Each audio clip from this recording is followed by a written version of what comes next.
مبارکباد پیش کرتا ہوں اس بزم کو سجانے والی اس تنظیم کو کہ جنہوں نے اس کار خیر میں اپنی جہد کو بہت ہی بہترین انداز میں صرف کیا۔ برادران عزیز، جیسے ہم جانتے ہیں کہ ہمارا یہاں جمع ہونے کا مقصد درس کربلا ہے، اور محبت اہل بیت ہمیں یہاں پر جوڑ کر لائی ہے۔ برادران عزیز، کسی بھی عنوان کو جب ہم جانتے ہیں، کسی بھی عنوان کو جب ہم دیکھتے ہیں، تو ایک مومن ہونے کی حیثیت سے ہم دو چیزوں کو دیکھتے ہیں کہ اس عنوان کا ہم سے تعلق کس لحاظ سے ہے، کس حکم تک یہ تعلق ہم سے جڑتا ہے، کیونکہ اسلام کے اندر احکام کے مدارج ہیں۔ کچھ ایسے احکام ہیں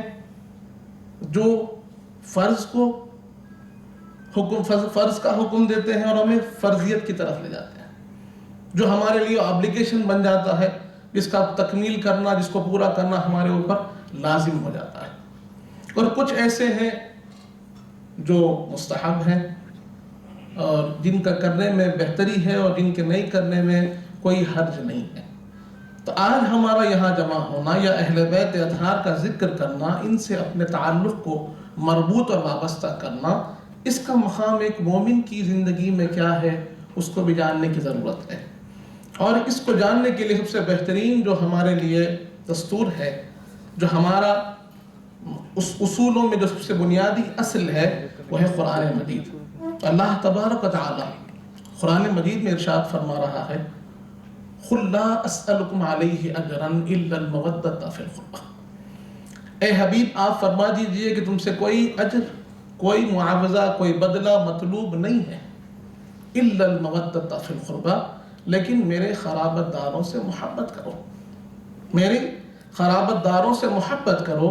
یہ آیت کریمہ نازل ہوئی، اگر اس کے شان نزول کو ہم دیکھتے ہیں تو بات اور واضح ہوتی ہے کہ اللہ تبارک و تعالی نے اس آیت کو کب نازل فرمایا؟ جب حضور پاک صلی اللہ علیہ وآلہ وسلم ہجرت فرما کر مدینہ منورہ تشریف لے گئے، اور وہاں ہم جانتے ہیں کہ آپ کا گھر دار، آپ کا ساز و سامان، آپ کے رشتہ دار سب مکہ مکرمہ میں تھے۔ آپ نے سب کچھ چھوڑ دیا اسلام کے لیے، اسلام کی تبلیغ کے لیے، اسلام کی اشاعت کے لیے، دین حنیف کو لوگوں تک پہنچانے کے لیے آپ نے گھر دار چھوڑ دیا، سب کچھ آپ نے یہاں چھوڑ کر اسلام کی نشر و اشاعت و تبلیغ کے لیے آپ تشریف لے گئے مدینہ منورہ، اور وہاں کے جو انصار صحابہ تھے قربان جائیں ان کی اس محبت پر کہ انہوں نے دیکھا کہ سرور کائنات کے کاشان اقدس میں کئی دن چولہا نہیں جل رہا ہے۔ ان کا جذبہ محبت وہ حاضر ہوئے اور انہوں نے اپنے پاس جو کچھ مال تھا لا کر پیش کر دیا۔ حضور پاک صلی اللہ علیہ وآلہ وسلم نے مال کو ملاحظہ فرمایا، اور ابھی کچھ حکم آپ نے نہیں فرمایا کہ تبھی اللہ کی طرف سے حکم آ گیا۔ جبرائیل امی آپ کی بارگاہ میں حاضر ہو گئے، اور اللہ کا سلام بھیجتے ہوئے آپ نے فرمایا کہ اللہ آپ کو فرما رہا ہے، قُلْ لَا أَسْأَلُكُمْ عَلَيْهِ أَجْرًا، کہ اے حبیب آپ فرما دیجئے میں تم سے کوئی اجر، کوئی معاوضہ طلب نہیں کرتا۔ دین کو پہنچانا، دین کی تبلیغ کرنا، دین کو تم تک پہنچا کر تمہیں معرفت کے راستوں پر چلانا، یہ میرے مقاصد بعثت میں ایک مقصد ہے۔ تو میں اس پر کوئی اجر، کوئی معاوضہ طلب نہیں کرتا۔ ہاں، اگر تم میرے لیے کچھ کرنا چاہتے ہو تو میرے قرابت داروں سے محبت کرو۔ یہاں پر حضرت ابن عباس رضی اللہ عنہما روایت فرماتے ہیں، لما نزلت هذه الآية قل لا أسألكم عليه أجرا إلا المودة في القربى قالوا يا رسول الله من قرابتك هؤلاء الذين وجبت علينا مودتهم، کہ صحابہ اکرام نے عرض کیا، یا رسول اللہ، یہ آپ کے کون سے رشتہ دار ہیں کہ جن کی محبت ہم پر واجب کر دی گئی ہے؟ حضور پاک نے ارشاد فرمایا، علی و فاطمہ و ابناہما، یہ علی ہے، یہ فاطمہ ہے، ان دونوں کے دونوں شہزادے ہیں کہ جن کی محبت اللہ نے اس آیت کریمہ میں واجب فرمائی۔ برادران عزیز، طبرانی شریف میں اس کو روایت کیا گیا، اور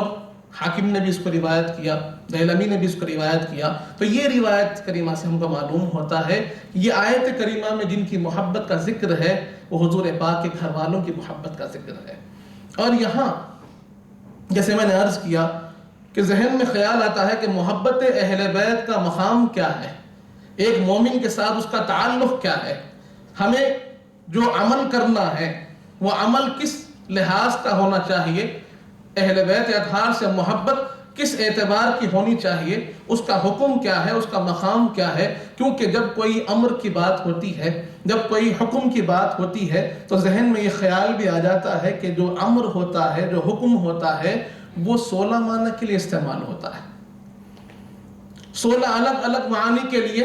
امر استعمال ہوتا ہے۔ اصول فقہ میں ہم کو بتایا گیا، ہم جانتے ہیں، یہاں پر علماء تشریف فرما ہے، وہ جانتے ہیں کہ اب امر کے 16 معنی کا تعین کیسے ہو۔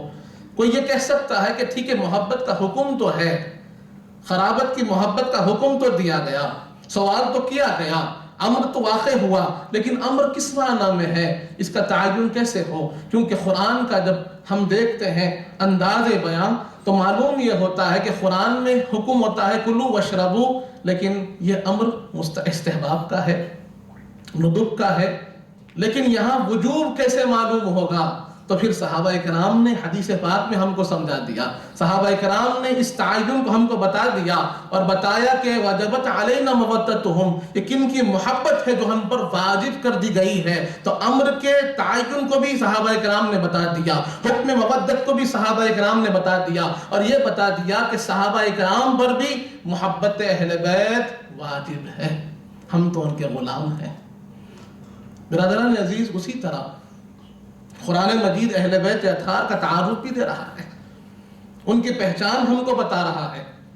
ان کا انداز ہم کو بتا رہا ہے، اور قرآن فرماتا ہے انما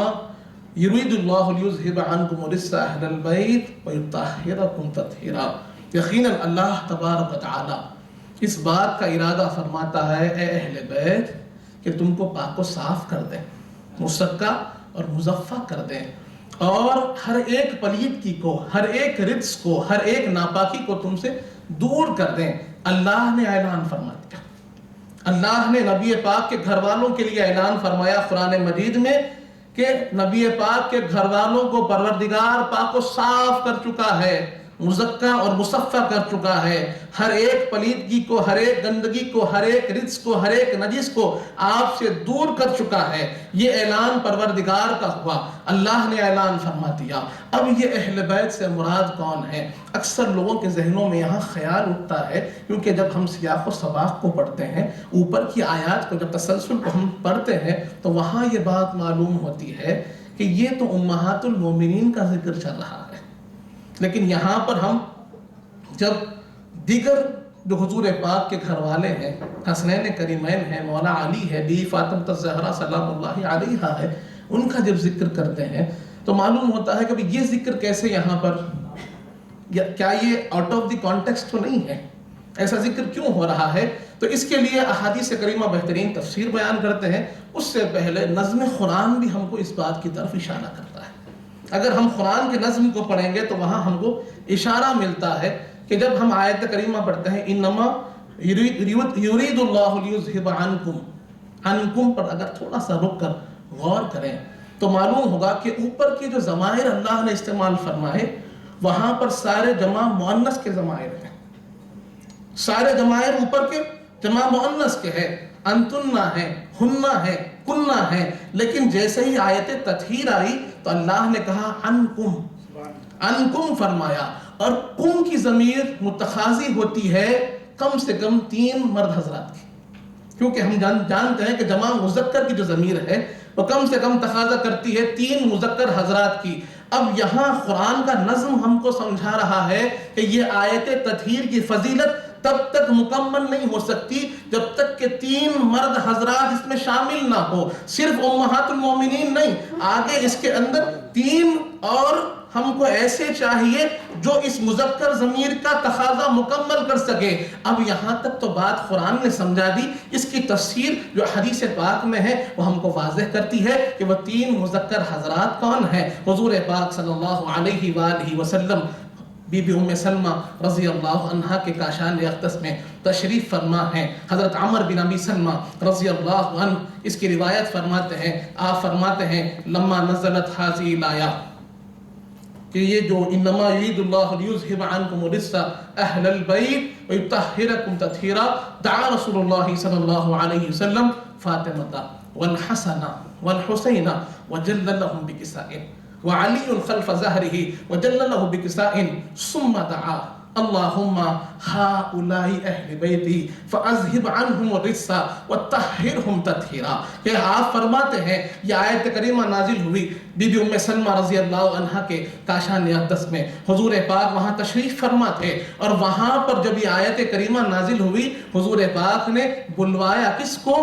بی بی فاطمہ الزہرا سلام اللہ علیہا کو بلوایا، امام حسن کو بلوایا، امام حسین کو بلوایا، اور ان کے پیچھے پیچھے مولا علی آئے تو ان کو بھی پیچھے بٹھا لیا، اپنی ردائے مبارک میں ان کو ڈھانک لیا۔ اس کے بعد پروردگار عالم کے سامنے دست سوال دراز کیا اور عرض کیا اے اللہ یہ میری اہل بیت ہے، فاذھب عنہم الرجس، ان سے تمام گندگی کو دور کر دے، وطہرہم تطہیرا، ان کو پاک و صاف مزکا اور مصفا کر دے۔ یہ حدیث پاک میں بی بی ام سلمہ رضی اللہ عنہ فرماتی ہے وَأَنَا مَعَهُمْ یا رسول اللہ،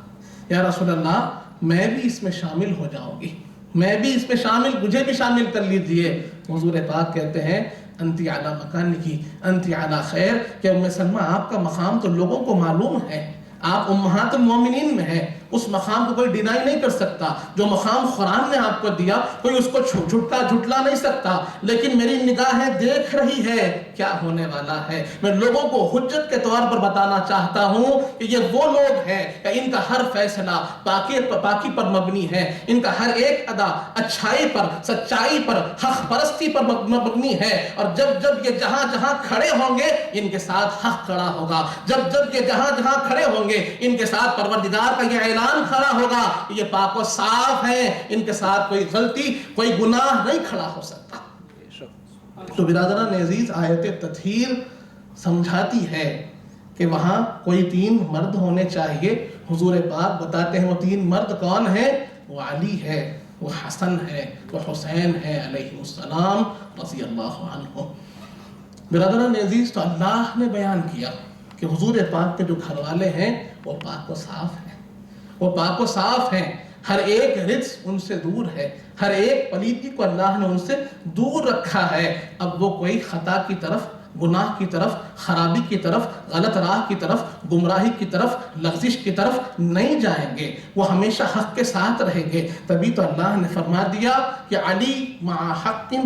وعلی مع حق وحق والحق مع علی، کہ علی حق کے ساتھ ہے اور حق علی کے ساتھ ہے۔ اس وجہ سے بتایا کیونکہ اللہ نے پاک کر ان کو تیار کر رکھا ہے کہ جہاں جہاں کھڑے ہوں گے حق کے ساتھ کھڑے ہوں گے۔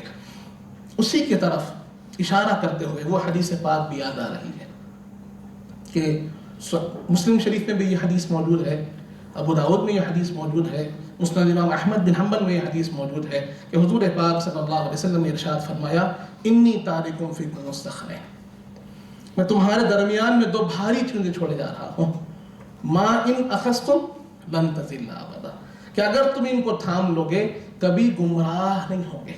کبھی گمراہ نہیں ہوگے، کیونکہ یہ حق کا راستہ ہے، یہ حق بتانے والے ہیں، اگر ان کو تھامے رکھو گے کبھی گمراہ نہیں ہوں گے۔ پہلی چیز فرمائی کتاب اللہ، اللہ کی کتاب، اللہ کی کتاب کہ یہ کبھی تم کو گمراہ ہونے نہیں دے گی،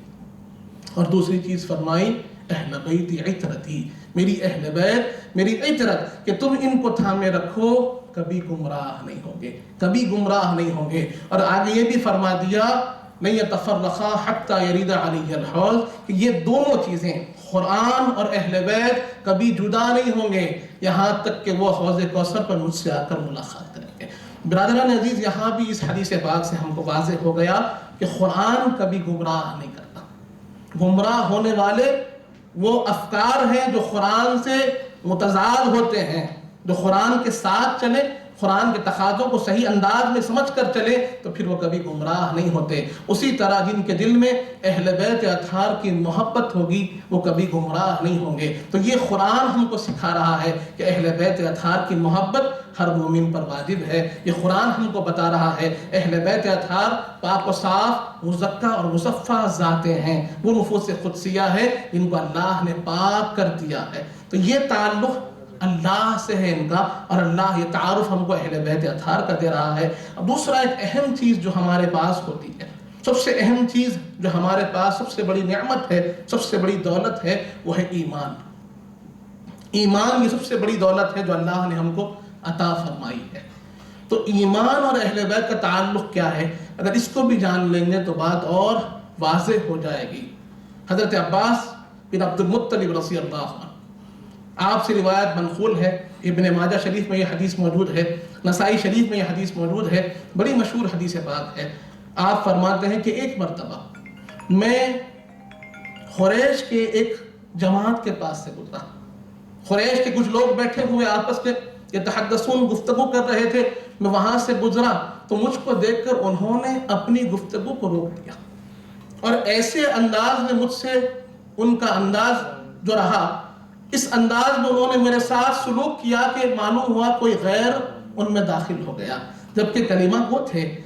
مسلمان تھے، مجھے جاننے والے تھے، حضور پاک سے میری نسبت کو بھی جانتے تھے۔ ان تمام چیزوں کو جاننے کے بعد بھی ان کا سلوک غیروں کی طرح رہا، اور انہوں نے میرے ساتھ ایسے سلوک کیا کہ جیسے مجھے پسند نہیں کیا، میرا آنا ان کو پسند نہ آیا۔ یہ بات مجھے بھی تکلیف دی۔ حضرت عباس فرماتے ہیں مجھے بھی یہ بات بڑی تکلیف دی، اور میں جا کر حضور پاک کو اس کی شکایت کر دیا۔ حضور پاک کو جب میں نے شکایت کی، حضرت عباس فرماتے ہیں حضور پاک کا چہرے پر غصے کے آثار نمودار ہو گئے، فغضب غضبا شدیدا، حضور پاک جلال میں آئے اور فرمایا لا يدخل قلب رجل الایمان حتی یحبهم للہ ولقرابتی، کہ جب تک کہ تم کو اہل بیت اطہار کو اللہ کی خاطر اور میری نسبت کی خاطر محبت نہیں کریں گے، کسی شخص کے دل میں ایمان داخل نہیں ہوگا۔ حضور پاک نے فرما دیا کہ ایمان کے تقاضوں میں ایک تقاضا یہ بھی ہے،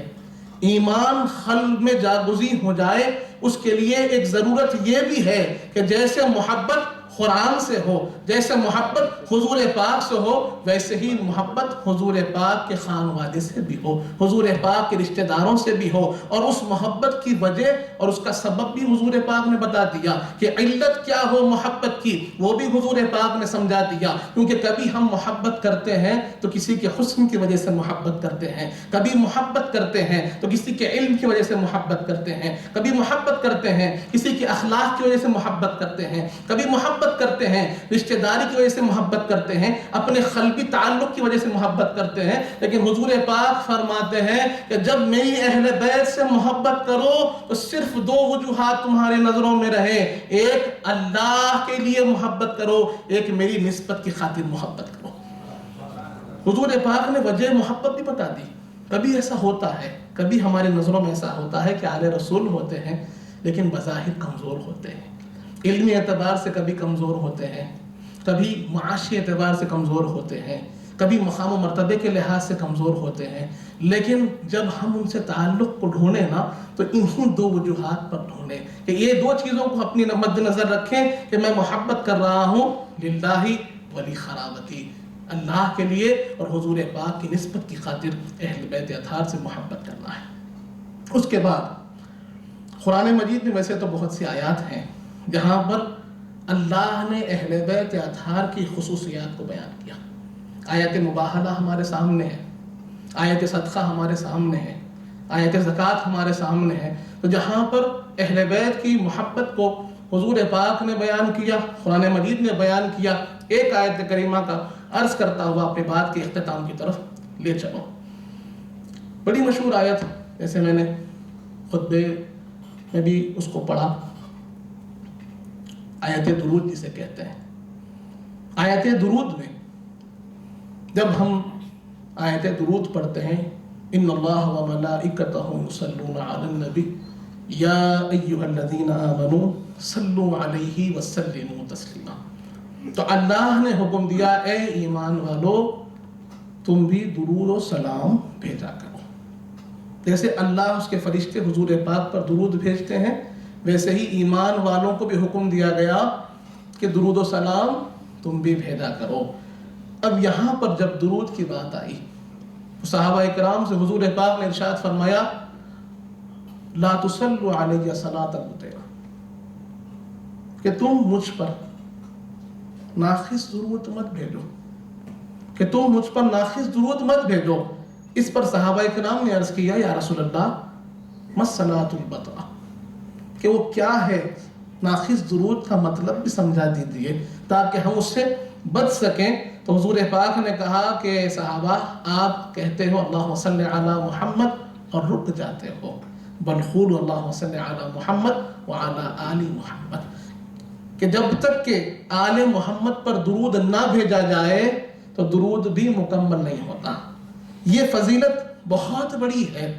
اہل بیت اطہار کے مقام کو سمجھنے کے لیے یہ دلیل بہت کافی ہے کہ حضور پاک صلی اللہ علیہ وآلہ وسلم نے سمجھا دیا کہ جب تک درود پاک میں میری آل کا ذکر نہ کرو گے تمہارا درود مکمل نہیں ہوگا۔ اور اسی پر امام شافعی کا وہ قول بھی یاد آ رہا ہے کہ جہاں پر امام شافعی رحمۃ اللہ علیہ فرماتے ہیں کہ اہل بیت اطہار کی عظمت کو سمجھنے کے لیے یہ بڑا کافی ہے، یہ بڑا کافی ہے کہ جب تک تم آل رسول پر درود نہ بھیجو تب تک درود مکمل نہیں، اور جب تک درود مکمل نہیں تب تک نماز مکمل نہیں۔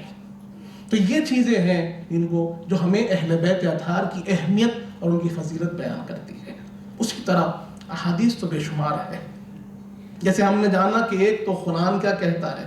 دوسرا تعلق بالایمان بھی ہم نے جان لیا۔ حضور پاک سے کیا تعلق ہے وہ تو ہم جانتے ہی ہیں، حضور پاک نے فرما دیا من احبہما فقد احبنی، من احبنی احبہ اللہ، من ابغضہما ابغضنی، من ابغضنی ابغضہ اللہ، کہ جو ان سے محبت کرتا ہے وہ مجھ سے محبت کرتا ہے، جو مجھ سے محبت کرتا ہے اللہ اس سے محبت کرتا ہے۔ برادران عزیز، جو ان سے بغض رکھتا ہے حضور فرماتے ہیں گویا کہ وہ مجھ سے بغض رکھتا ہے، اور جو مجھ سے بغض رکھتا ہے اللہ اس سے بغض رکھتا ہے۔ ایسے سینکڑوں حدیثیں ہم کو ملتی ہیں جہاں پر حضور پاک صلی اللہ علیہ وآلہ وسلم نے واضح طور پر اہل بیت اطہار کی محبت کی ترغیب ہم کو دی ہے، اہل بیت اطہار سے تعلق کی ترغیب ہم کو دی ہے، اور ساتھ ہی صحابہ کرام نے ہم کو سکھایا ہے کہ اہل بیت سے محبت کیسے کی جاتی ہے۔ قربان جائیں حضرت ابوبکر صدیق پر کہ حضرت ابوبکر صدیق ہم کو سلیقہ محبت سکھا رہے ہیں۔ سنن ترمذی کی وہ حدیث ہمارے سامنے ہے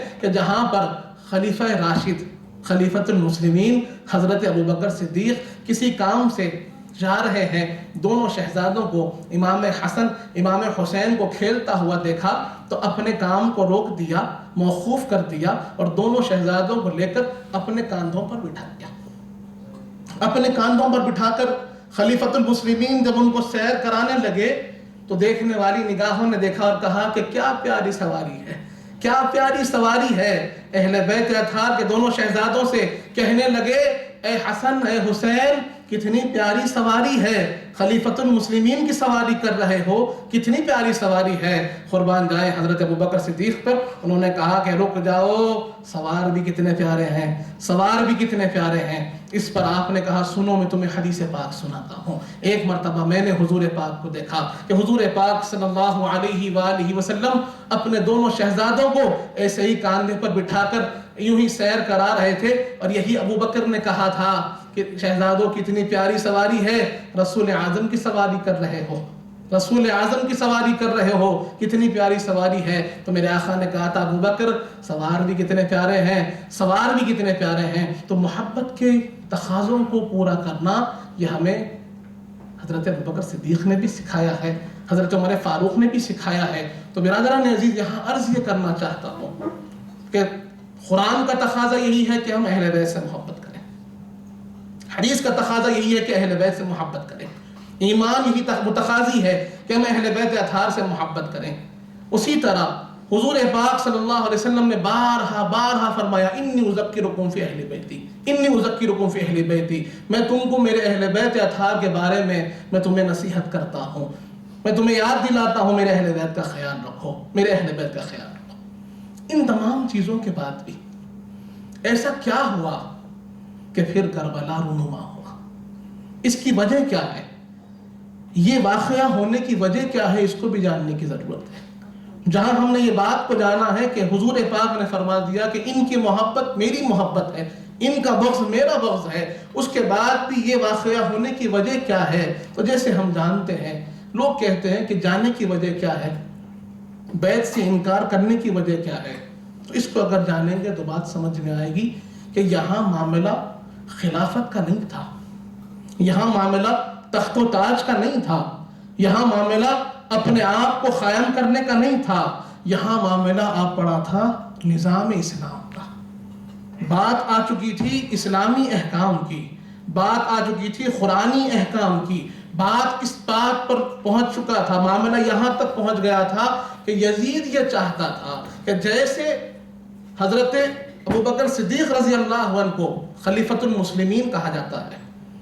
جیسے حضرت عمر فاروق کو امیر المؤمنین کہا جاتا ہے، جیسے حضرت عثمان غنی کو خلیفۃ المسلمین کہا جاتا ہے، ایسا مولا علی کو خلیفۃ المسلمین خلیفہ رسول اللہ کہا جاتا ہے، ویسے ہی مجھے بھی لوگ تسلیم کریں، ویسے بھی مجھے لوگ خلیفۃ رسول اللہ کہے۔ اور وہ ممکن تھا صرف اور صرف امام حسین کی بیعت کے ساتھ۔ اور ہم جانتے ہیں کہ یزیدی کردار کیا ہے، یزیدی افکار کیا ہے۔ یزید نے کئی مرتبہ ایسے معاملات کیے تھے کہ جہاں پر اسلامی اقدار کو اس نے مسمار کر دیا تھا، اسلامی قوانین کو اس نے توڑ دیا تھا۔ اگر امام حسین علیہ السلام یزید کے ہاتھ پر بیعت کر لیتے تو لوگوں کے لیے یہ راستہ کھل جاتا کہ یزید اگر گناہ کرتا ہے اس کی تائید امام حسین نے کی تو ہمارے کرنے میں کیا ہے، یزید اگر کوئی خرابی کرتا ہے، یزید اگر نماز چھوڑتا ہے تو ہم چھوڑنے میں کیا ہے، یزید اگر کوئی گناہ کی طرف جاتا ہے جس کو تائید امام حسین کی ملی، شہزادے رسول کی ملی، اگر ہم کرے تو کیا ہوگا۔ تو امام حسین کی نگاہیں دیکھ رہی تھی کہ میرے بیعت کرنے سے اسلامی نظام میں خرابی آ سکتی ہے، اسلامی مزاج خراب ہو سکتا ہے، اس لیے آپ نے اپنی قربانی دے دی اس لیے تاکہ اسلامی نظام باقی رہ سکے۔ اسی لیے جو شاعر نے ابھی خوب کہا ہے،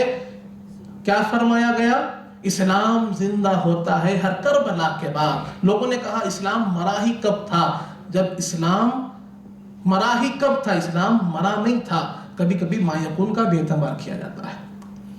ما یکون کا اعتبار یہی تھا کہ اگر یزید کو بیعت حاصل ہو جاتی تو پھر وہ جو اسلامی مزاج تھا وہ ختم ہو جاتا، لوگوں کے لیے ایک نیا راستہ کھل جاتا۔ امام حسین وہ دیکھ رہے تھے، اس لیے آپ نے اپنا سر دینا پسند فرمایا اور ہاتھ دینا پسند نہیں فرمایا۔ تو امام حسین علیہ السلام جب کھڑے ہوتے ہیں تو حق کے لیے کھڑے ہوتے ہیں، سچ کے لیے کھڑے ہوتے ہیں، اسلامی نظام کے لیے کھڑے ہوتے ہیں۔ اور آپ کا یہ درس، آپ کا کھڑا ہونا ہمیں درس دے رہا ہے کہ اگر جان جاتی ہے چلی جائے، اسلامی نظام نہ چھوٹ پائے، اسلامی کردار نہ چھوٹ پائے، اسلامی اخلاق نہ چھوٹیں، اسلامی اقدار نہ چھوٹیں۔ اور اس چیز کو ہمیں اپنانے کی ضرورت ہے۔ آج ہمارا جو درس کربلا ہے وہ یہی درس ہمیں دیتا ہے۔ کربلا بار بار ہمیں یہ درس دیتا ہے کہ ہمیں سجدہ کرنا ہے، اللہ کے سامنے اپنے آپ کو پیش کرنا ہے، اور صرف اپنے آپ کو پیش نہیں کرنا ہے بلکہ تمام چیزوں کو اللہ کی راہ میں قربان کرنا پڑ جائے تو وہ بھی قربانی دینے کو تیار رہنا ہے۔ انہی چند کلمات کے ساتھ اس شعر پر بات کو ختم کرتا ہوں۔ حضرت شیخ الاسلام نے فرمایا ہے، ارشاد فرماتے ہیں کہ جہاں کے دھوکوں میں آنے والوں، جہاں کی تاریخ سامنے ہے، جہاں کے دھوکوں میں آنے والوں، جہاں کی تاریخ سامنے ہے، وفا زمانے نے کس سے کی ہے، یہ کس سے تم دل لگا رہے ہو۔ وآخر دعوانا الحمدللہ۔